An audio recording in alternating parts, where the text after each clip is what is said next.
selamat siang menuju sore. Senang sekali hari ini saya kembali lagi, kayaknya udah full time banget nih aku dari pagi sampai sekarang sore hari. Di sore hari ini tentunya kita akan masih membahas tentang segala sesuatu yang tentunya ini berguna sekali untuk para moms bersama dengan Ruang Mom. Tentunya kembali lagi di Mom Meet Up at Home Festival bersama saya Caca Raisa, dan tentunya sekarang nggak cuman sendirian.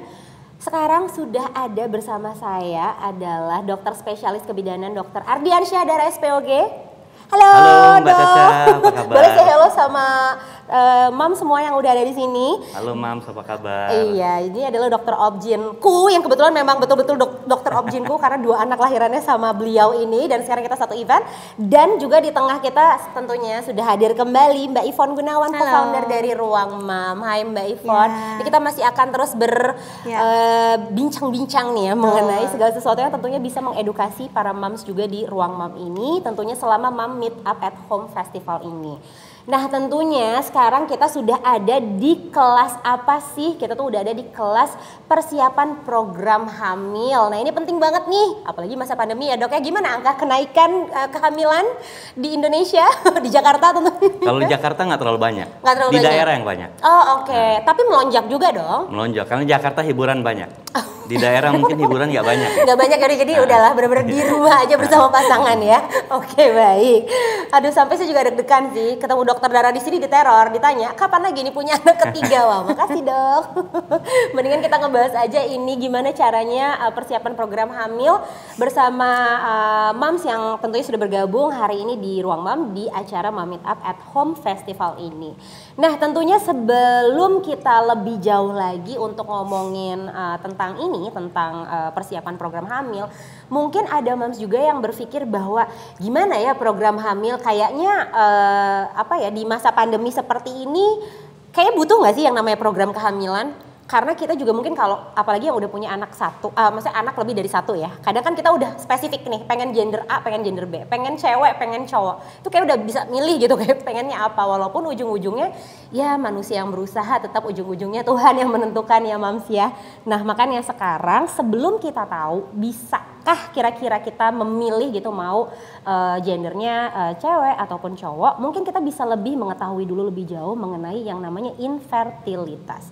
Nah, kira-kira dokter Dara, jadi dokter Ardiansyah Dara ini itu biasa disapanya dokter Dara, karena banyak yang bingung, dokter Dara nih kok tampilannya cowok gitu. Iya, jadi ini beliau ini biasa disapa dengan dokter Dara. Kita akan tanya apa penyebab infertilitas sih dok sebenarnya? Oke, jadi berbicara infertilitas itu sebenarnya kalau penyebabnya kita bisa bagi menjadi 2 ya.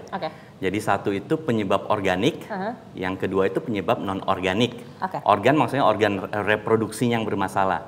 Contohnya pada perempuan dia ada tumor pada kandungan, kayak miom, kista, endometriosis seperti itu ya.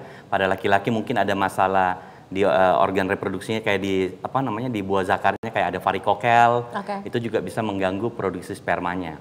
Nah satu lagi yang masalah non-organik, itu biasanya kita sebut masalah hormonal. Kayak perempuan tuh paling sering tuh contohnya kalau mensnya nggak teratur. Nah tentunya kalau mensnya nggak teratur, kita bisa menduga jangan-jangan kesuburannya juga nih belum tentu ada setiap bulan. Nah salah satunya seperti itu. Ditambah lagi zaman-zaman sekarang ini, sejak tahun-tahun 2000-an, orang lebih suka kalau dulu tahun 1900-an problemnya itu mesiu, perang dunia.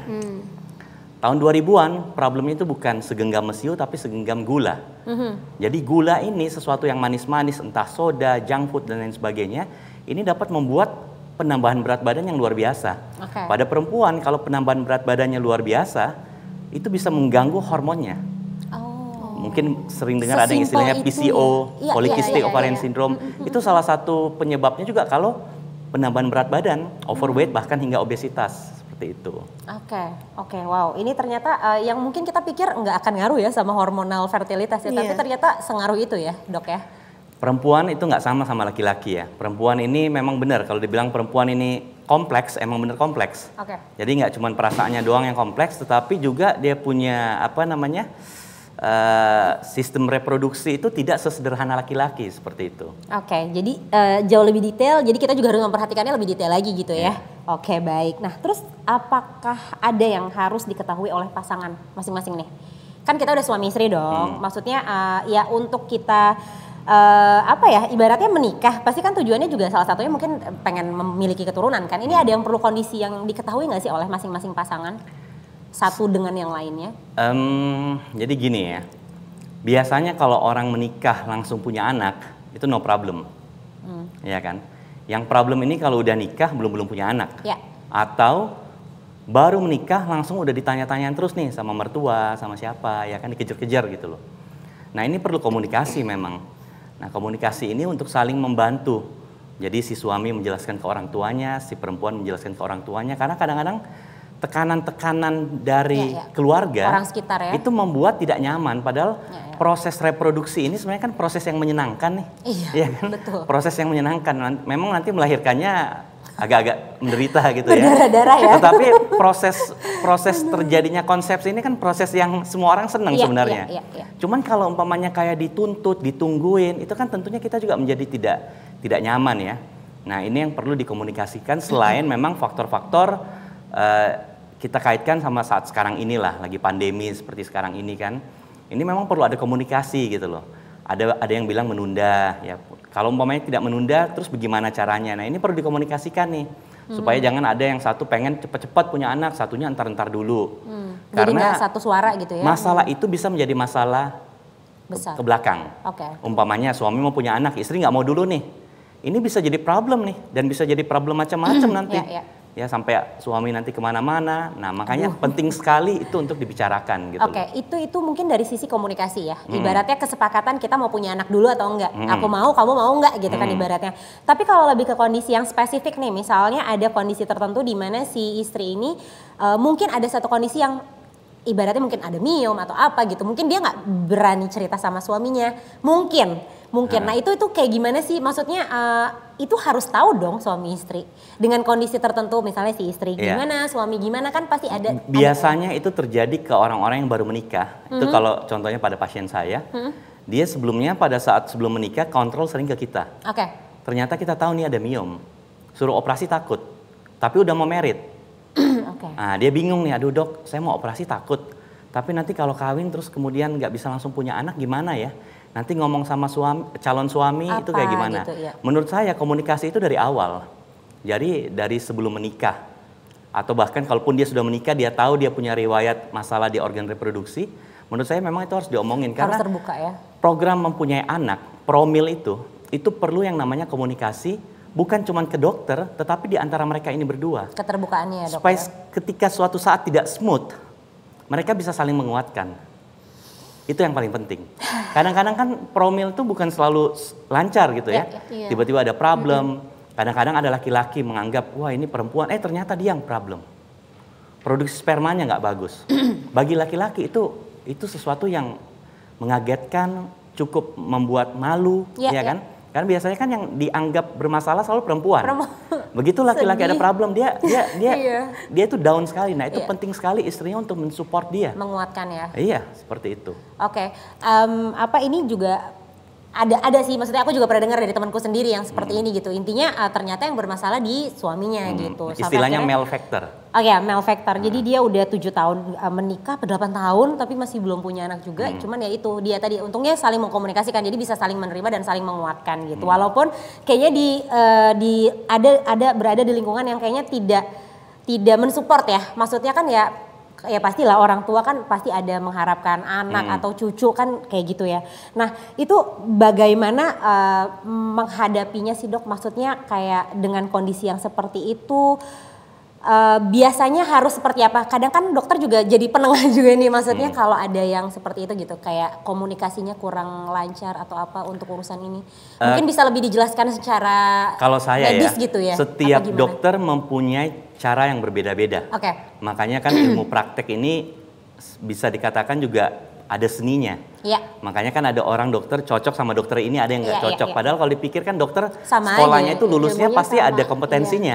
Semua rata-rata yang membedakan itu approach-nya. Betul. Nah saya nggak tahu gimana, cuman kalau saya suka kadang-kadang mengingatkan kembali ke hal-hal yang lebih primordial, yaitu masalah-masalah spiritual. Karena kadang-kadang kita kalau udah jelasin masalah medis, orang tuh udah bete. Apalagi kalau bilang ini ada masalah gini ya Mbak, Iya sih. aduh dia udah kesel. Tapi kalau kita balikin ke sana, mau nggak mau kita kalau memang percaya Tuhan, dan rata-rata mungkin di Indonesia ini kan, Masih lah ya. nah dia pasti akan lebih apa namanya, lebih bisa menerima, lebih bisa seperti, karena kalau nggak diarahin ke sana, kadang-kadang pasien tuh emosi. Nggak terima karena dia gitu, kaget nggak kan, terima ya, dia kan shock ya. kaget, Ya. kan kalau kayak gini ya, bahkan kadang-kadang bener gak Duto, yang labnya salah, wah itu kan dia udah mulai kesel tuh sebenarnya, Iya. Ya, ya kayak kan, nggak percaya. betul, Iya. makanya harus kita bantu ke arah sana gitu loh, karena yang penting itu dia tenang, peace of mind itu penting. Oke. Nah yang menjadi problem mencari peace of mind itu nggak bisa cuman dengan menyibukkan diri, nonton TV, main handphone, tetapi kan hal-hal yang bersifat di dalam ini itu yang harus dia gali kan. Iya. Nah salah satu cara menggalinya mungkin dengan hal-hal yang bersifat spiritual, atau ada orang yang mungkin dengan cara-cara apalah, yoga lah, dia semedi, dengan meditasi ya sepertinya itu. Iya, oke. Wah ternyata ini ya, permasalahan ini tuh juga bukan hanya sekedar urusan medis aja, tapi juga menyangkut ke hal-hal spiritual seperti Betul ini banget. gitu ya. Oke, nah ngomongin lagi soal infertilitas nih, kayak kelancaran haid, terus juga kalau misalnya mengkonsumsi alkohol, rokok, itu berpengaruhkah kepada infertilitas dan berpengaruh apa? Jelas. Jadi Tidak perlu ditanyakan Caca. itu sekarang gini lah ya. Mohon maaf buat mungkin para penonton yang merokok atau minum alkohol ya. Tapi siapapun orang yang merokok atau minum alkohol, dalam hatinya dia tahu itu nggak bener. Iya. Ya kan? Paling gampang lah ditanya, mau nggak anaknya nanti ngerokok atau minum alkohol? Pasti enggak. Ya. Tapi dia menghilangkan itu susah karena itu kebiasaan. Nah, kenapa sih bisa bermasalah rokok ini? Rokok ini kan membuat perlambatan regenerasi sel. Paling gampang di kulit lah. Mohon maaf sekali lagi buat teman-teman yang merokok ya. Orang-orang yang merokok kadang-kadang kan terlihat lebih kusam. Lebih kayak agak tua. Makanya orang yang nggak merokok suka makan buah-buahan kayak antioksidan terlihat lebih awet muda. Karena buah-buahan atau antioksidan itu lawannya si rokok. Rokok bikin penuaan, ini bikin regenerasi sel. Jadi lebih glowing seperti itu. Termasuk juga ke organ reproduksi. Baik perempuan maupun laki-laki. Nah, produksi sperma kepada laki-laki bisa lebih optimal, perempuan pun demikian. Rokok pada perempuan itu juga bisa bikin masalah pada saluran telurnya tuh. Jadi saluran telurnya itu nanti jadi tidak maksimal bekerjanya, makanya kadang-kadang bisa terjadi sumbatan atau terjadi kehamilan di luar kandungan, itu seperti itu. Alkohol pun sama, gitu loh. Walaupun memang alkohol juga punya faktor-faktor yang lain. Alkohol kalau berlebihan banget ya. Mungkin ada kadang-kadang orang minum alkohol dalam bentuk wine dan segala macam.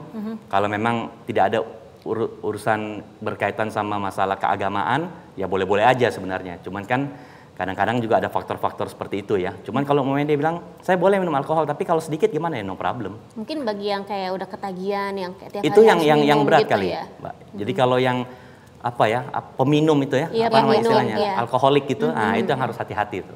Oke. Dan tadi saya lupa jawab yang masalah mens. Iya, menstruasi. Iya, kalau siklus mens nggak teratur, Otomatis ya. kemungkinan besar kita nggak tahu kesuburannya kapan. Nggak bisa diprediksi gitu ya dok? Nggak bisa diprediksi. Oke. Jadi ya itu hanya menunggu waktunya ya. Maksudnya kapan bisa tiba-tiba dikaruniai anak gitu kali ya dok ya. Maksudnya apa? Gimana gitu? Maksudnya nggak mungkin diprediksi kan karena dari siklus haidnya aja. Sulit. Cara yang paling gampang ya dia harus melakukan hubungan suami istri teratur. 2-3 hari sekali hajar, 2-3 kali hubungan suami istri seperti itu. Oke, jadi ibaratnya memaksimalkan usahanya aja mungkin dari sisi situnya ya. Oke. Baiklah kalau gitu kita ini akan masuk ke segmen berikutnya. Jadi kan tadi kita udah sempat ngebahas nih ya tentang program hamil tuh bagaimana. Tapi secara singkat sih ya tadi. Terus juga kita lebih ngomongin tentang infertilitas terlebih dahulu tadi kan seperti apa. Nah kalau dari Ruang Mams sendiri sebenarnya apakah concern juga nggak sih terhadap mams yang sekarang ini tuh lagi mungkin pada menjalani program kehamilan? Ya. Jadi seperti yang tadi kita udah ungkapkan gitu ya. Jadi untuk Ruang Mams sendiri moto kita adalah menjadi sahabat untuk moms semua dari semua all stagesnya moms gitu. Tentu saja kita concern terhadap moms yang memang ada usaha untuk melakukan program kehamilan gitu ya. Jadi apa yang kita lakukan? Yang kita lakukan adalah kita memberikan sumber informasi berupa artikel-artikel, yaitu tentang gaya hidup, kayak gimana sih gaya hidup yang sehat sebenarnya gitu ya, yang harus dijalankan. Terus udah gitu kira-kira penyakit-penyakit apa sih yang bisa menghambat untuk supaya bisa hamil gitu. Itu kita memberikan informasi seperti itu. Nah selain itu juga kita punya fitur yang namanya period tracker. Sebenarnya ini untuk memantau siklus haid dan siklus ovulasi dari period tracker ya? Ya, period tracker gitu. Cuma mungkin seperti tadi dokter sampaikan gitu ya, period tracker ini mungkin nggak tahu ya dok, coba dikoreksi. Mungkin lebih berguna untuk orang-orang yang memang lebih teratur ya dok. Jadi kalau misalnya kadang mens kadang enggak, susah juga untuk nge-tracknya gitu loh. Itu menjadi tidak akurat. Iya, jadi tools itu menjadi nggak akurat. Gitu. Nah, oleh sebab itu saya nyambung ya ke berikutnya. Selain fitur tersebut, kita juga concern juga untuk moms lain yang memang punya masalah dalam kesuburan. Misalnya nggak segampang itu untuk hamil gitu. Kan memang ada moms yang hamil gampang gitu ya, kayak soal kayak ya baru menikah sebentar atau udah hamil gitu. Contohnya Mbak Caca. Dokter Dara baru punya anak, baru lahiran, atau udah hamil lagi, udah datang lagi ke dokter gitu kan, ada yang kayak gitu. Tapi ada yang kayak udah usaha setengah mati, kayak udah menikah 10 tahun, 15 tahun, tetap masih belum punya juga. Nah untuk kelompok moms yang kayak gini pasti akan terbersih dalam pikirannya, oke, kita kayaknya harus melakukan program kehamilan gitu, nggak bisa secara natural lagi gitu kan ya. Nah program kehamilan ini kan sebenarnya nggak semurah untuk kalau kita melakukan yang natural gitu. Pasti ada biaya yang harus dikeluarkan. Ada yang mungkin sedikit, ada yang banyak gitu ya. Berdasarkan pengalaman kayak teman-teman sekeliling saya, ada yang harus bayi tabung nggak cuma sekali, ada yang 2 kali, 3 kali, itu pun nggak tentu berhasil gitu. Bisa ratusan juta. Iya, bisa ratusan juta. Terus segitu nggak di Indonesia sampai mesti terbang ke luar negeri gitu. Nah itu semua tuh kita mau ajarin gitu ya. Oke, berarti kalau kayak gitu kita harus planning nih, gitu. Berarti kita harus ngasih kayak advice ke moms, oke ya udah kita planning aja dari sisi keuangan. Makanya kita punya fitur yang namanya kalkulator perencanaan keuangan, ini untuk membantuin moms supaya kira-kira bisa tahu nih kalau mau program hamil sekian, kira-kira tahun depan nih kita kasih batas nih, misalnya tahun depan kalau belum hamil juga berarti kita mesti mengambil tindakan. Oke, sampai tahun depan misalnya program hamil bayar 100 juta, 50 juta, kita bisa bantuin hitung kira-kira moms ini tiap bulan mesti nabung berapa supaya nanti pada tahun depan kalau udah mau masuk program hamil punya duitnya kayak gitu. Oke, jadi ini menarik banget ya. Jadi kita dengan satu aplikasi tapi kita udah bisa merencanakan segala sesuatunya gitu ya. Oke, terus untuk aplikasinya sendiri ini gimana tuh caranya? Tinggal download aja atau gimana? Tinggal download aja. Kita ada di App Store dan di Play Store juga. Lengkap, jadi bisa buat semua user ya? Atau masuk ke websitenya kita juga bisa gitu. Oke, wah ini menarik banget nih Mams. Kalau misalnya lagi promil nih ya, bisa langsung aja nih download ya aplikasinya Ruang Mam. Betul. Ruang Mam, cari aja Ruang Mam di Play Store atau di App Store. Tuh, oke. Jadi mulai sekarang bisa langsung sembari sekarang kita masih ngobrol-ngobrol juga sama Dokter Dara. Dok, kita kan lagi ngobrolin tentang program hamil nih ya, sesuai dengan permasalahannya. Mungkin sekarang aku akan lebih ke spesifik nih, sesuai dengan permasalahannya. Karena setiap orang kan berbeda-beda nih program hamilnya, mungkin ada riwayat ini, riwayat itu gitu. Oke, let's say sekarang yang pertama kita obrolin adalah program hamil untuk yang haidnya nggak teratur tadi. Ini masih nyambung nih sama yang tadi gitu kan. Ini gimana sebenarnya? Harus seperti apa tips-tipsnya? Tadi dokter bilang mungkin 2-3 hari sekali tuh hajar aja, maksudnya intinya usaha aja gitu kan. Aduh, aku jadi gak enak nih ngomong. Mungkin ya intinya diusahain aja gitu, tapi mungkin ada solusi lain gak sih dok yang bisa dilakukan? Gini, ketika wanita punya siklus haid yang tidak teratur, itu intinya harus diatur supaya teratur. Cara dibuat supaya teratur. Gitu ya? Tetapi kan kondisi tidak teraturnya macam-macam. Ada yang karena umpamanya yang sekarang nih orang mulai banyak tahu ya, tapi sebenarnya penyakit ini dari dulu namanya PCO, Polycystic Ovarian Syndrome. Salah satunya itu kenapa? Karena indung telurnya itu tidak berkembang maksimal, si folikel atau isi-isinya indung telur gak maksimal, sehingga nggak ada yang pecah, nggak ada keluar sel telur di situ. Salah satunya itu juga kalau dia overweight. Nah, perempuan-perempuan sekarang ya banyak juga sih yang pola hidup sehat, tapi banyak juga tuh yang masih suka jajan-jajan yang Boba-boba. ya yang boba-boba yang kayak gitu-gitu lah ya, yang kira-kira menambah kalorinya obesitas tinggi. gitu Nah, ya. itu kan nambah berat badan tuh. Iya. Ya kan? Bisa saja terganggu, walaupun sekali lagi masalah mens itu tidak cuma karena overweight atau Iya, PCO. macam-macam tuh. Nah intinya kita harus benerin Banyak dulu. faktor ya? Banyak faktor. Nah itu kan dokter harus lihat tuh, periksa dari USG, bahkan mungkin ada periksa hormonal. Sembari itu dilakukan, kalau saya suka menyarankan tetap yang namanya hubungan suami istri rutinkan. Karena hubungan suami istri kalau baru nikah, kayak Mbak Caca dulu waktu baru nikah sama suami, itu nggak usah disuruh. Memang alami. Tapi kalau orang udah nikah bertahun-tahun, Iya. ditambah lagi ada kekecewaan Iya. kok gagal-gagal, lama-lama dia merasa beban ini hubungan suami istri. Bukan sesuatu yang ditunggu-tunggu Menyenangkan lagi. iya betul. Iya, jadi mungkin menyenangkan tapi banyak juga kekhawatiran sebenarnya. Pakai beban soalnya. Iya. Nggak pakai hati. Pakai barbel dia mungkin. Nah, jadi intinya kita menyarankan sembari mengobati tetap melakukan hubungan suami Tetap istri teratur. diusahakan ya. Karena apa? Karena sperma itu kalau spermanya sehat masuk ke dalam rahim seorang wanita, dia bisa bertahan 2-3 hari.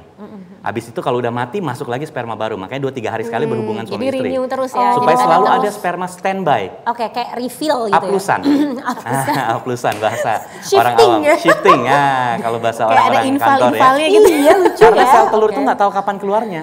Oh. Sel telur begitu keluar, dia cuma hidup berkali 1-2 hari terus dia mati. Kalau ada sperma dibuahi.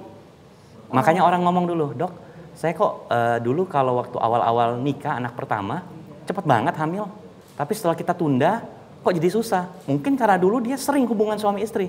Setelah sudah makin lama, udah punya anak, pekerjaan, pulang malam, anak rewel. Jadi hubungan suami istri mungkin seminggu sekali, 2 minggu sekali. Yang susah dong. Kalau taruhlah kesuburannya di hari Rabu baru hubungan suami istri weekend, ya kapan mau hamil. Sedangkan kesuburan itu harus dia tunggu lagi di bulan depan. Makanya lakukan secara rutin sambil diobati. Gitu. Jadi jangan juga tuh orang sementara nunggu dia nggak berhubungan juga. Ya gimana mau hamil ya ngomong-ngomong itu by the way. Bukan juga Mbak Caca, nanti secara psikis mereka tuh jadi merasa hubungan ini cuman kalau mau hamil. Padahal itu adalah kebutuhan. Iya. Jadi purpose-nya beda nih ya. Iya, kayak udah ke mindset Betul. gitu ya. Padahal kan namanya juga kalau kita ingat-ingat lah kita baru menikah. Ini kan kayak mau makan. Iya kan? Sore-sore goda-godain istri itu kan memang karena kebutuhan kita. Tapi makin lama kan lama-lama orang malas. Daripada berhubungan mendingan dia nonton TV, dia baca-baca handphone, dia WhatsAppan sama teman-temannya. Udah perubahan. Nanti kalau udah ini dokter bilang berhubungan malam ini baru dia siap-siap. Lama-lama tuh kejadiannya bisa lama-lama makin males. Dan itu bisa menjadi salah satu penyebab retaknya rumah tangga. Iya kan? Panjang urusan. Panjang ya, bisa ribet banget seputar mau hamil atau enggak aja. Seperti itu. Iya, oke, baik deh. Nggak segampang itu soalnya. Oke. Kalau mungkin bagi kita yang alhamdulillah tidak ada masalah ya, kita tidak melewati hal semacam itu. Tapi kebetulan karena kami dokter, kita menemukan pasien-pasien seperti itu, jadi kita memahami, oh iya nggak bisa. Dokter juga wajib untuk mengingatkan hal itu, karena kalau nggak diingatkan, bisa wah, lost dia jalan biasa aja, tahu-tahu lama-lama iya kenapa saya punya hasrat seksual kok makin menurun ya sama pasangan saya, nah, kayak gitu. Oke, jadi ya itu dia tadi ya, itu tadi tips dari dokter Dara. Jadi selain diobati, selain diusahakan untuk dari sisi medisnya gitu ya, tentunya juga hubungan suami istri ini juga perlu untuk dilakukan secara rutin gitu. Dan sekarang kalau misalnya ada yang ingin program hamil untuk anak kembar, ini gimana nih dok case-nya? Untuk anak kembar ya, satu dulu pertama, manusia ini umumnya anaknya satu, singleton, ya kan, bukan multiple. Ya. Ada mamalia lain selain manusia multiple, anaknya 2 atau 3 mamalia selain manusia. Manusia ini kan mamalia juga, tapi manusia umumnya satu. Kalau ada 2 itu berarti suatu anugerah. Di balik anugerah itu juga resikonya meningkat tuh. Jadi bayi kembar 2 atau 3 itu bukan jangan kita lihat pas udah keluar lucu kembar-kembar mukanya mirip-mirip. Prosesnya juga mengerikan itu. Yang mengerikan biasanya siapa? Dokternya. Ibunya biasa-biasa aja, dokternya yang begini-begini nih. Deg-degan ya. Cek sana sini jangan ada masalah karena bisa aja satu bertumbuh satu enggak gitu kan. Nah, sekarang gimana nih kalau orang mau kembar? Karena namanya manusia ada aja gitu ya kan. Dok, saya pengen kembar dong ya, kreatif lah. Nah, kembar ini ada 2 macam. Ada kembar 1 telur, kembar identik. Ada kembar 2 telur. Biasanya yang bisa agak bukan direkayasa, diusahakan adalah kembar 2 telur. biasanya dokter memberikan obat yang namanya pemicu ovulasi.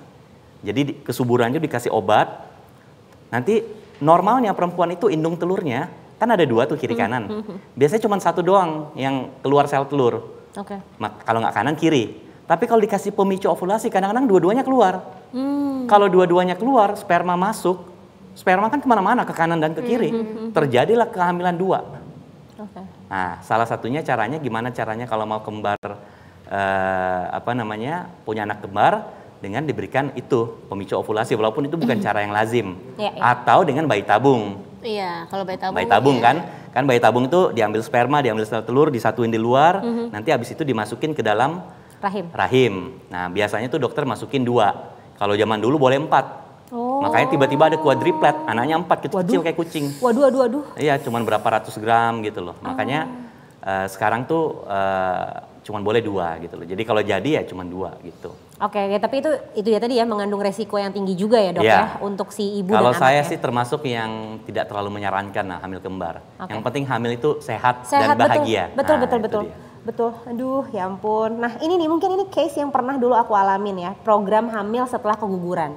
Dulu aku pernah keguguran dulu. Iya. Sebelum yang anak pertama ini lahir gitu. Nah, ini gimana nih dok untuk yang sekarang lagi promil setelah keguguran? Ini kira-kira mungkin ada tips apa atau apa yang harus dilakukan? Biasanya kalau orang setelah keguguran itu tidak langsung dokter sarankan hamil. Biasanya tunggu dulu 2 atau 3 bulan kemudian. 2 bulan, ya. Sembari menunggu ini bukan berarti tidak boleh hubungan suami istri. Tetap aja boleh, tetapi tunda pakai KB dulu. Dalam hal ini biasanya kita sarankan yang sederhana, kondom. Sembari dokter bisa melakukan pemeriksaan nih. Contohnya apa? Apakah ada masalah infeksi toksoplasma, rubella, itu diperiksain. Apakah ada masalah kekentalan darah atau istilahnya ACA, itu seperti itu. Jadi sementara menunggu 2 atau 3 bulan kemudian ada beberapa serangkaian pemeriksaan yang dilakukan supaya mudah-mudahan kalau udah boleh hamil sudah lebih aman. Tapi kalau maksudnya kurang dari 2 bulan ternyata udah hamil lagi nggak apa-apa? Nggak apa-apa sih, cuman ya memang tentunya kan kita screeningnya jadi agak berkurang ya. Tetapi bukan berarti akan jadi masalah ya, tidak seperti itu. Cuman hanya menjaga-jaga aja ya, in case ada apa-apa, tapi udah bisa dideteksi dulu gitu kan. Oke. Nah, kalau misalnya ini nih yang tadi saya tanyakan di awal, gimana caranya untuk program hamil untuk anak perempuan? Terus sama anak laki-laki, itu kan 2 gender yang berbeda. Mungkin ada tips. Perasaan tadi pertanyaan anak laki-laki ini dirubah. Ada dua. Ya? Ada untuk dua-duanya perempuan dan anak laki-laki. Anak perempuan dan laki-laki. Jadi mungkin ada moms yang pengen anak laki-laki, silahkan. Kalau aku maunya anak perempuan. Anak perempuan, karena udah punya 2 anak cowok laki-laki. Ya. Saya pada banyak kesempatan saya suka menjelaskan seperti ini. Jadi untuk menentukan anak laki-laki dan perempuan, itu semua tergantung dari si bapak. Jadi laki-laki ini ketika mengeluarkan spermanya ini terbagi 2. Ada yang namanya kromosom Y yang jadi laki-laki, kromosom X yang kalau kena sel telur jadi perempuan. Y dan X. Saya menganalogikan Y ini sepeda motor, X ini mobil. Ngebut-ngebutan untuk sampai si sel telur. Ya kan? Biasanya kalau berhubungannya deket-deket waktu kesuburan, berarti subur sekarang nih, sel telurnya keluar sekarang. Berhubungan sekarang. Tentunya kalau kebut-kebutan mobil sama motor. Kencengan motor. Oh, pantesan. Karena itu masuk analoginya di aku. Makanya bukan analogi, itu teorinya begitu. Itu teori. Oke, baik. Karena aku dua-duanya cowok dan kebetulan pas ya itu deket-deket subur. Nah, jadi kalau sel telur keluar, ngebut mereka kan begitu keluar, brus, langsung semua udah kayak geradakan nyerang gitu kan. Motor masuk duluan, begitu udah nempel indung telur, dia udah nutup. Yang lain nempel udah nggak bisa. Jadi laki-laki. Tapi kalau berhubungannya 2-3 hari kemudian baru subur, biasanya motor udah mati duluan nih. Kan motor kenceng-kenceng tuh, biasanya banyak kecelakaan ya. Ini analoginya. Udah pada mati semua. Suburnya mungkin baru lusa gitu loh. Mobil ini jalan pelan-pelan. Biasanya anak perempuan. Walaupun harus diingat juga ada laki-laki yang produksi spermanya lebih dominan. Sekali ejakulasi lebih dominan laki-laki. Makanya jangan heran ada kerabat saya sendiri 5 anaknya, 5 laki-laki. Nah, itu dia yang tadi saya mau tanyain. Ataupun sebaliknya, 4 anaknya, 4 perempuan. Jadi sekali lagi ini memang bukan peranan, ini faktor dari suami. Adalah yang bilang makan ini, makan itu, tetapi ya belum terbukti secara ilmiah ya. Iya karena kalau dilihat juga kalau emang dari sisi keluarganya mungkin emang turunannya lebih kuat di faktor gennya cowok gitu kan, itu apakah ngaruh? Ternyata ngaruh juga ya? Belum tentu. Belum tentu juga?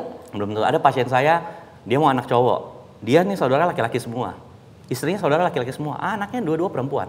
Oh. Jadi dari si suami ini. Intinya dari suaminya? Dari suami ini. Terus gimana caranya tuh dok untuk yang ini mengusahakan lah intinya? Ya tadi itu ya, yang 2 hari 3 hari sebelum masa Ya, subur dia itu. pertama harus mencoba mengetahui kapan waktu subur istrinya. Oke. Kalau dia udah tahu, kan sekarang ada alat yang namanya L-Hakit tuh, atau untuk mengetahui ovulasi ya kan. Nah, jadi dia beli alat itu, nanti kalau dia udah tahu subur pada saat itu, dia berhubungan lah pada saat itu. Cuman sekali lagi, satu hal lagi yang mau saya tekankan ya. Ini semua hal-hal yang boleh kita coba, tetapi jangan ngotot. Iya. Karena itu anak atau tidak punya anak, laki-laki atau perempuan itu bukan domainnya kita. Iya betul. Iya kan? Di luar kuasa kita. Kita boleh nyoba, tetapi kalau Usaha. gagal, ya namanya ini iseng-iseng berhadiah. Jadi jangan terlalu masuk ke hati gitu. Jangan baper ya dok. Jangan ya? baper. Nanti kalau baper kecewa karena banyak sekali pasien yang baper. Iya. Dia nggak dengan cara itu, dia dengan cara inseminasi. Coba inseminasi Temenku ada diatur, juga tuh yang ternyata inseminasi. gagal. Iya. Oh baper, anaknya nggak mau dia susuin. Ya. Oh sampai kayak gitu. Sampai begitu. Ya, kayak mirip-mirip sudah mulai kayak postpartum blues. Jadi itu jangan seperti itu. Kita harus selalu, makanya itu diingatkan selalu kan. Iya, untuk bahwa ini kan spiritual semua ya. karunia Tuhan. Iya. Ya, berkat Tuhan. Nah, seperti itu. Oke. Baiklah kalau gitu. Oke, sekarang mungkin kita akan melihat ada informasi apa yang Mbak Ivonne berikan ke kita. Iya. Kita bisa ngelihat videonya Ruang Mam sebentar. Boleh. Kita mau lihat video berikut ini? Oke, langsung aja kita cek video berikut ini. Sebagai wanita yang dituntut serba bisa di era modern ini, kadang pusing gak sih? Pastinya butuh informasi berkualitas dan lingkungan yang suportif. Merencanakan pernikahan, program kehamilan, masa kehamilan, berbagai tips parenting. Tenang, Ruang Mam siap menemani. Mam bisa tahu siklus haid dan masa subur, membantu program kehamilan, memantau perkembangan janin di masa kehamilan, menghitung biaya persalinan, mencari ribuan inspirasi nama bayi, informasi lengkap dan berkualitas seputar kesehatan, finansial, gaya hidup. Selain itu, Mam bisa menikmati berbagai fitur lainnya di Ruang Mam. Makin siap deh menyambut si kecil. Jalani fase hidup menyenangkan buat Mam dan keluarga. Ruang Mam, sahabat setia Mam masa kini. Download sekarang.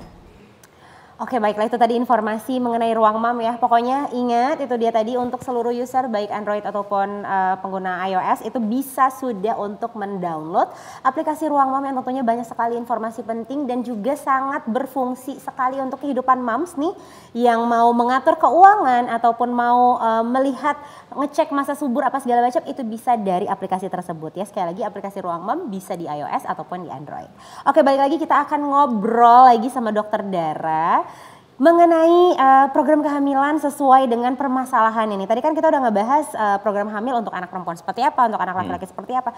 Intinya adalah usaha sebagai manusia ya dilakukan, tapi ujung-ujungnya dikembalikan lagi kepada yang Maha Kuasa gitu. Betul ya dok sekali. Ya. Karena supaya nggak kecewa. Supaya nggak kecewa, karena pemilik kehidupan ini ya tentunya yang Maha Kuasa ya, kita hanya bisa berusaha. Oke, nah sekarang nih gimana nih dok kalau misalnya aku udah punya anak pertama gitu ya, atau mungkin aku punya, anak pertama dulu deh, aku punya anak pertama, terus aku pengen punya anak lagi. Ini program hamilnya apakah ada trik atau usaha tertentu atau biasa aja mengalir gitu aja? Jadi gini, banyak orang yang ketika udah punya anak, untuk ke anak kedua mereka merasa nanti dulu deh, nggak usah diprogram. Sehingga ada yang kecepatan kayak Mbak Caca, ada yang agak lamban kayak saya.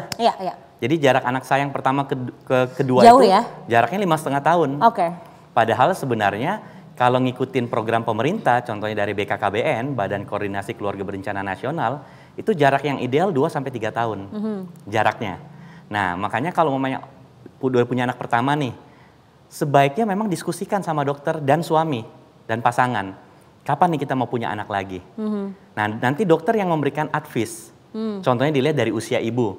Kalau usia ibu anak pertama lahir udah 30-an lebih, udah 33 tahun, itu memang jangan lama-lama karena semakin menuju ke 40 tahun, resiko-resiko semakin meningkat. Tetapi kalau mamanya dia menikahnya masih usia 25-26 tahun, nah dia lebih bebas tuh. Makanya penting sekali mengatur jarak kehamilan itu disesuaikan dengan kondisi pasangan masing-masing, dalam hal ini usia istri. Kalau bukan usia suami, kalau laki-laki, laki-lakinya umur 50 tahun, istrinya umur 35 tahun, terpaut 15 tahun gitu ya. Nah, bukan suaminya yang bermasalah, tetapi istrinya. Kalau dia habis melahirkan di usia 35 tahun, jangan lama-lama gitu loh. Mungkin 1 atau 2 tahun, umur 36 atau 37 dia hamil lagi. Mendekati 40 tuh resiko semakin meningkat. Dan tentunya terlepas daripada itu, bukan cuma resiko, kemungkinan hamilnya pun makin menurun. Makin menurun ya, oke. Seperti itu. Oke, jadi memang intinya adalah bukan masalah anak pertama atau anak kedua ya program hamilnya ini ya, tapi lebih ke usianya ini ya. Iya. Ya, apalagi emang ini untuk anak anak setelah anak pertama gitu, maksudnya anak kedua, anak ketiga dan seterusnya. Jarak anak ini memang harus dipikirkan. Dipikirkan, oke. Ya, belum lagi kayak orang-orang kan ada tambahan, Dok. Kalau bisa tuh jaraknya jangan satu anak masuk SMA, satu anak masuk SMP.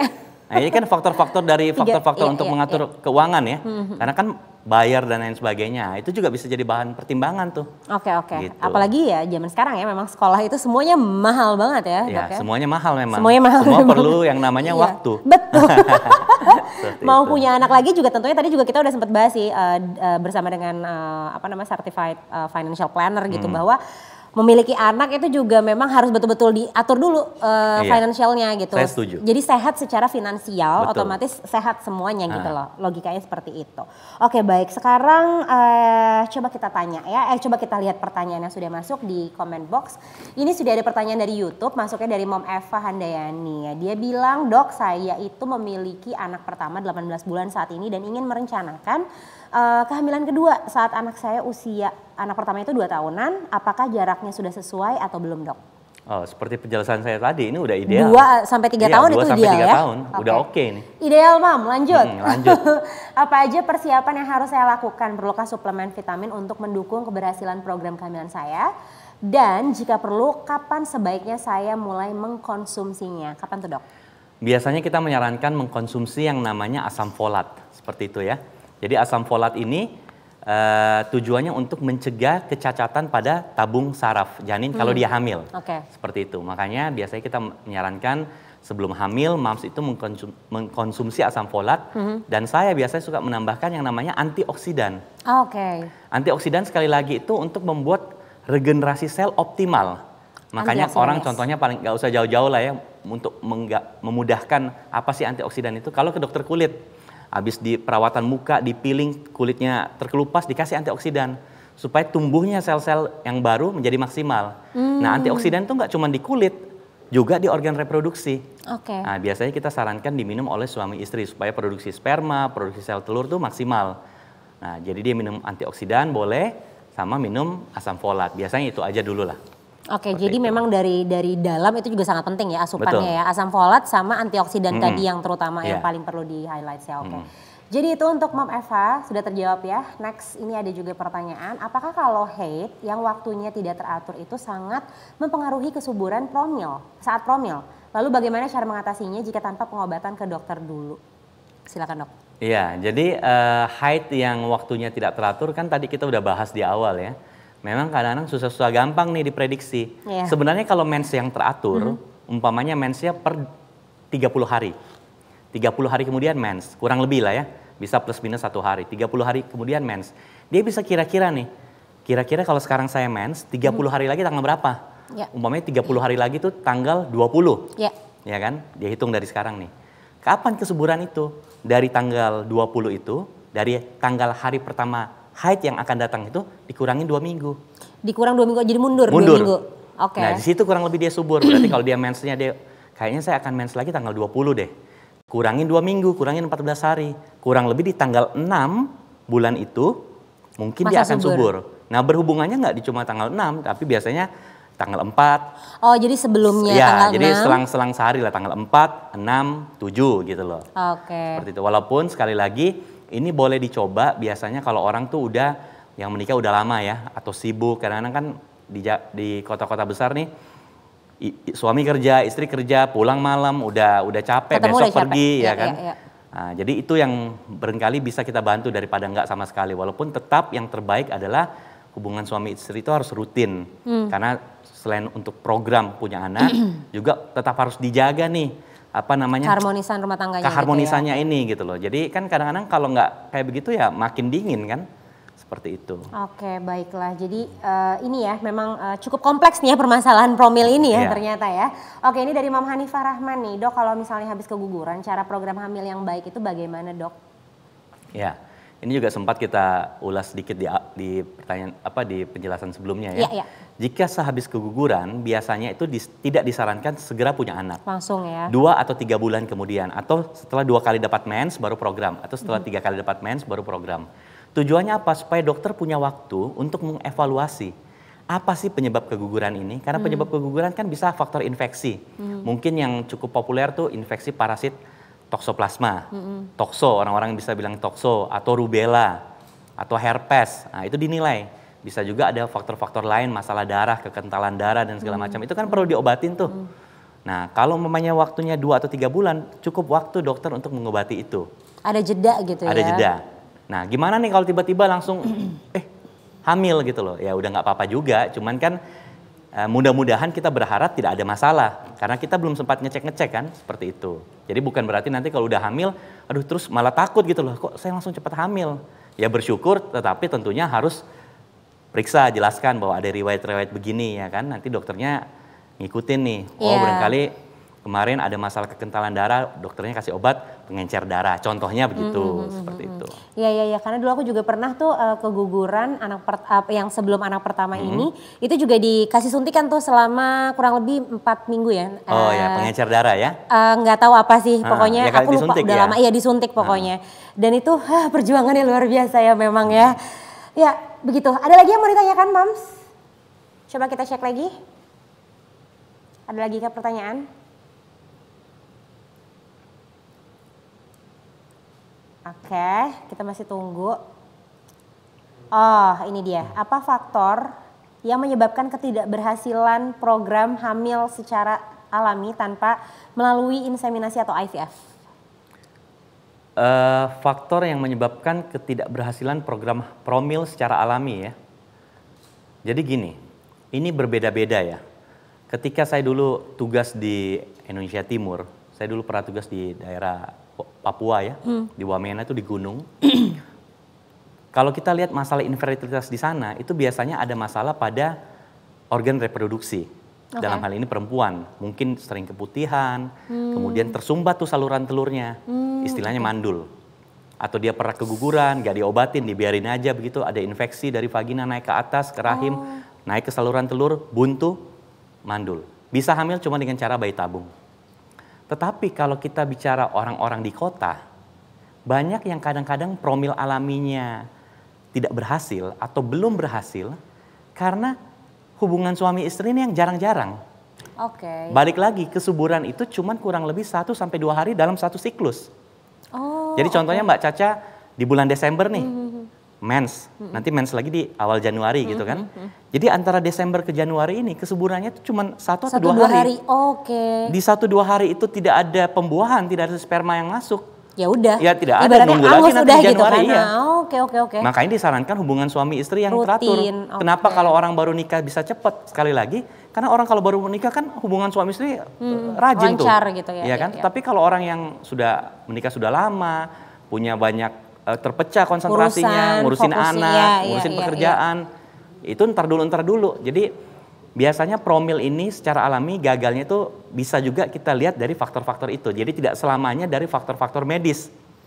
Bisa dari faktor seperti itu. Nah, faktor X di luar faktor medis gitu ya. Umumnya sih kalau di perkotaan pasien saya rata-rata karena hubungan suami istri yang tidak teratur.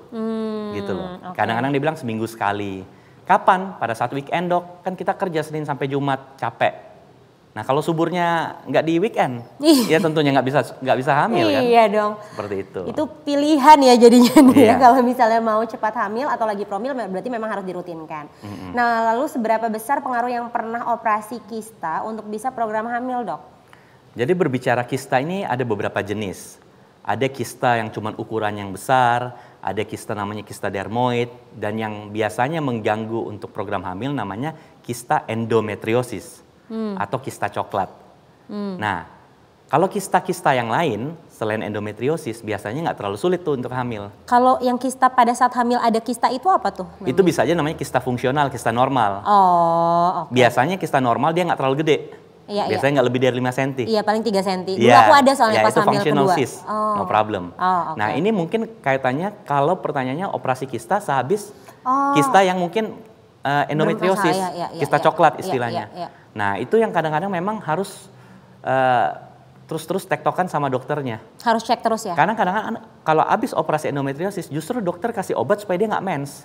Oh gitu. Karena kadang-kadang sisa-sisa endometriosis itu atau kista coklat itu masih ada yang ketinggalan di dalam. Oh, Dibikin nggak mens supaya ini nggak tumbuh lagi. oke. Kalau mens berarti dia bisa Tumbuh memungkinkan lagi. tumbuh lagi. Oke, nah, oke, seperti oke. itu. Makanya ini kalau ini tergantung pertanyaan yang ini harus tergantung dari jenis kistanya. Jadi kalau umpamanya kistanya kista-kista biasa ya kemungkinannya besar. Kalau endometriosis tergantung endometriosisnya nih seberapa berat karena endometriosis tuh ada derajatnya juga tuh. Dari 1 2 3 4 gitu loh. Ada level-levelnya gitu ya? Ada levelnya. Oke, wow, ternyata lumayan ini ya, lumayan bikin melek juga nih. Kalau ternyata emang sedetail itu banyak juga. Maksudnya kista tuh nggak jadi cuma sekedar nggak- kista itu jelas, aja. iya. Ada kista yang normal. Jadi kista di indung telur tuh ada beberapa jenis. Oke. Kista kan artinya benjolan yang isi cairan. Oke. Makanya kista ada di ginjal juga. Oh, Ada di cairannya payudara tuh cairan juga. apa ya dok ya? Macam-macam. Ada bisa cuma cairan biasa, cairan serus namanya. Kalau endometriosis itu cairan darah. Makanya dibilang coklat karena begitu dia pecah, darah bercampur itu warnanya kecoklatan kayak coklat yang coklat yang cair gitu seperti itu. Oke, oke. Nah ini ada lagi nih pertanyaan. Lalu bagaimana promil yang tepat pasca blighted ovum di kehamilan sebelumnya? Oke, pertama saya mau jelasin. Blighted ovum adalah kehamilan, ada kantong telurnya, Tapi- ada kantong gestasinya, kantong kehamilan, tapi nggak ada janin. Aku yang keguguran kayak gitu. Blighted ovumnya. Nah, jadi kantongnya ada, rumahnya ada, hamil, tes pack positif, di USG terlihat tuh kantong kehamilan, tapi kosong. Dokter tungguin lagi minggu depan, tetap kosong. Biasanya kalau udah ada ukuran tertentu kosong, ini dianggap blighted ovum, itu harus dikuret. Ya. Terus apakah kalau sudah blighted ovum, hamil berikutnya blighted ovum lagi? Enggak. Blighted ovum itu salah satu teorinya bisa terjadi, mungkin pada saat terjadi pembuahan, sel telur atau si sel sperma salah satunya kurang oke nih. Makanya salah satunya untuk memaksimalkan si sel telur dan sel sperma, mengkonsumsi yang namanya antioksidan itu. Antioksidan berarti segitu pentingnya ya dok ya? Ya, kalau kita menyarankan itu cukup baik ya untuk dikonsumsi untuk orang-orang yang mau program hamil. Program hamil. Oke, ini ada lagi nih dari Mom Nila Lestika. Katanya saya mau tanya, jika anak saya pertama umur 4 tahun dan saya sendiri umurnya 34 tahun, baiknya kapan punya anak kedua? Sekarang. Sekarang? Iya. Mam, sekarang mam, langsung. Soalnya Tancap gini ya, gas. kehamilan yang optimal, Ya. usia optimal untuk hamil bagi wanita 20 sampai 35 tahun. Oke. Kemudaan umur 17-18 boleh udah akil balik, cuman secara emosional dia belum matang. Iya, takutnya mentalnya nanti ya setelahnya karena ya. kan hamil bukan cuma sekedar organ ya, tetapi juga otaknya harus waras gitu loh. Otaknya Dia nggak boleh masih emosional, Iya. orang umur 20-an aja masih Oh ada iya. yang bergejolak gitu ya. Iya, Apalagi kadang kalau masih 30 aja nih suka masih seperti itu. sumbu panjang, Di- sumbu pendek. Di atas 35 tahun, Oke. resiko sudah mulai meningkat. Resiko-resiko apa? Contohnya kelainan metabolik. Ibunya yang hamil tidak punya kencing manis, tahu-tahu bisa terjadi kencing manis. Yang nggak punya hipertensi, hamil bisa hipertensi. Jadi mulai meningkat tuh. Oke. Dan juga masalah kromosom. Mungkin kalau Mbak Caca pernah dengar ada yang namanya Down syndrome. Ya kan? Itu kan kelainan kromosom. Ya. Itu meningkat pada kehamilan di atas 35 tahun. Oke. Makanya disarankan kalau sekarang nih, anak udah 4 tahun, sekarang umur 34 tahun, kapan ini hamil? cukup. Kalau bisa hari ini. Hari ini kalau bisa Iya, hamil. seperti itu. Oke, hajar mam, langsung. Oke, ini ada yang tanya juga nih, antioksidan. Antioksidan yang dimaksud seperti vitamin E kah dok atau apa contohnya? Ya, jadi gini, di dalam vitamin E terdapat antioksidan, di dalam buah-buahan terdapat antioksidan. Makanya dibilang orang kalau mau awet muda, banyak makan buah dong, benar kan? Tetapi zaman sekarang sudah ada antioksidan dimasukkan ke dalam bentuk kaplet. Sama seperti kayak kita ngomong vitamin C deh. Makan jeruk, vitamin C. Cuman barangkali kalau kita mau dapat vitamin C 500 mg, barangkali jeruknya 20 biji, iya kan? Nah, sekarang sudah dimudahkan dengan yang namanya suplemen. Nah, jadi boleh dari banyak makan buah, mengkonsumsi vitamin E, atau langsung beli tablet antioksidannya. Antioksidan yang cari yang paling tinggi gitu ya dok ya? Biasanya antioksidan tuh ada berbagai macam merek itu sudah, dia dosisnya tuh nggak kayak vitamin C ya, jadi sudah antioksidan ini gitu. Oh, oke, jadi udah kalau udah vitamin langsung. C kan ada 200 mg, 500 mg gitu loh. Oke. Oke, baiklah kalau gitu. Ini langsung kita masih kasih pertanyaan, masih kasih untuk jawab pertanyaan. Oke, satu pertanyaan lagi. Apakah ada? Kalau nggak ada aku yang nanya nih. Gitu ya. Oke, nah mungkin aku yang tanya kali ya. Mungkin mewakili pertanyaan juga dari Mams yang ada di sini. Sebenarnya jika sudah melakukan program hamil nih dok, terus gagal, kapan sih bisa mulai untuk program hamil kembali? Mungkin ini kayak semacam conclusionnya juga kali ya. Iya. Udah usaha, terus gagal, terus gimana nih? Kapan nih kira-kira Jadi gini, yang tepat? kalau gagalnya karena belum hamil, itu boleh segera dilanjutkan. Gagal karena belum hamil? Kan ada juga gagal sudah hamil terus keguguran. Oh ya oke. Ya kan? Ya. Kalau karena dia gagal udah hamil muda keguguran, dikuret dan lain sebagainya, sama seperti yang tadi, mundur 2 atau 3 bulan kemudian. Tetapi kalau umpamanya dia gagalnya belum hamil dan ternyata dia itu mau program lagi, ya itu bisa langsung segera seperti itu. Oke. Jadi ya itu dia tadi ya. Berarti yang penting adalah bukan karena keguguran ya. Kalau keguguran ya memang harus nunggu ya, dulu, ditunda ada dulu. dijeda dulu. Tapi kalau umpamanya dia memang belum hamil, udah program atau bulan depan mens, ya usahakan lagi, nggak ada masalah. Oh, usaha terus aja Mams ya yang pasti ya. Terus di sini juga ada pertanyaan lagi nih. Last question dari Mams siapa? Oke. Apakah mungkin tidak berhasil hamil karena dari sisi prianya? Tadi udah sempat dibahas juga ya. Biasanya masalah seperti apa dan bagaimana programnya? Udah dijelasin sih, tapi mungkin nggak apa-apa, mungkin baru bergabung. Mungkin Silakan tadi dok. kelewatan ya. Jadi kehamilan ini kan 2 unsur ya, laki-laki dan perempuan. Iya. Kalau masalah pada laki-laki istilahnya tuh male factor, faktor pria. Nah biasanya itu dari mana? Dari ya produksi spermanya. Sperma nih ada yang bentuknya nggak bagus, jumlahnya kurang, atau gerakannya nggak bagus gitu loh. Nah ini biasanya diobatin dulu. Nah yang ngobatin ini adalah dokter andrologi. Kalau dokter kandungan kan ginekologi. Ya kan? Kecuali kalau memang ada masalah sumbatan nih, ada varikokel, ada apa, itu diobatin dulu sama dokter urolog. Biasanya itu perlu ada tindakan operatif, dioperasi si pihak laki-lakinya untuk dibagusin salurannya seperti itu. Oke, jadi sebenarnya masih bisa diusahakan dong ya dok ya Oh dengan iya, bisa. yang apa tadi yang urolog gitu ya? Urolog. Urolog. Walaupun tergantung juga ya. Kondisinya. Kondisi ada yang sama sekali nggak ada spermanya. Jadi cairan maninya ada tapi sel sperma nggak ada. Oke. Nah itu lebih kompleks. Dan itu yang berkompeten mengurusin itu adalah dokter androlog, bukan ginekolog gitu loh. Oke. Kalau dia cuma kurang-kurang jumlahnya, dokter kandungan tuh masih bisa bantuin kasih obat, kasih vitamin seperti itu. Oke, jadi intinya adalah harus diperiksa dulu ya kondisinya seperti apa ya? Ya, dan kalau saya untuk orang yang mau promil, biasanya itu orang promil tuh setelah udah setahun nikah belum punya anak ya, saya selalu menyarankan periksa suami dulu, karena laki-laki gampang, periksa sperma doang, analisa sperma doang. Kalau bagus, kita fokus ke perempuan. Oke, berarti udah nggak ada masalah di mal kadang-kadang factornya. kan orang suka istrinya dulu yang datang, suaminya masih kerja, masih Padahal apa. ujung-ujungnya sebenarnya mungkin masalahnya ada di mal takutnya nanti kan factornya perempuan ini. tuh banyak pemeriksaannya ya, dan juga biayanya besar gitu loh. Iya. Sedangkan kalau periksa sperma itu kan lebih mudah dan lebih murah. Oh oke tuh Mams ada tips and trick dari dokter Dara. Jadi kalau misalnya memang lagi promil, apalagi anak pertama gitu ya, setelah sekian tahun pernikahan tapi belum juga ada membuahkan hasil lah gitu ya usahanya. Berarti yang dicek terlebih dahulu adalah mungkin bisa lebih fokus ke arah suaminya dulu gitu. Jadi setelah suami ini diperiksa gitu ya, fokus udah ke urusan suami dan ternyata dilihat hasilnya baik-baik aja dan tidak ada masalah, berarti bisa fokus ke perempuannya, ke istrinya gitu ya. Jadi supaya ibaratnya nggak bolak-balik lah gitu ya dok ya, udah secara biaya juga lebih mahal dan tentunya untuk dari hasil pemeriksaan untuk perempuan akan jauh lebih ribet ya. Bisa dibilang Ya, seperti itu, karena lebih banyak perempuan tahapannya itu ya. banyak yang Iya, diperiksa. iya, Karena iya. banyak tentunya biayanya semakin besar. Yes. Nah, sedangkan laki-laki kan lebih sederhana. Jadi ini dulu kita beresin nih. Oke, Gitu. tuh Mams ya. Oke lah, itu udah kunci banget nih dari usaha yang dilakukan pada saat promil. Ya, dan sekarang kita mau langsung aja ngumumin pemenangnya. Oke, baiklah kalau gitu. Nah, seneng banget nih tadi kan kita ini loh Dok, udah ada dari pagi kan aku udah ada di sini, udah menemani semua Mams yang udah berkumpul, Masih semangat bergabung, tapi ya. masih semangat.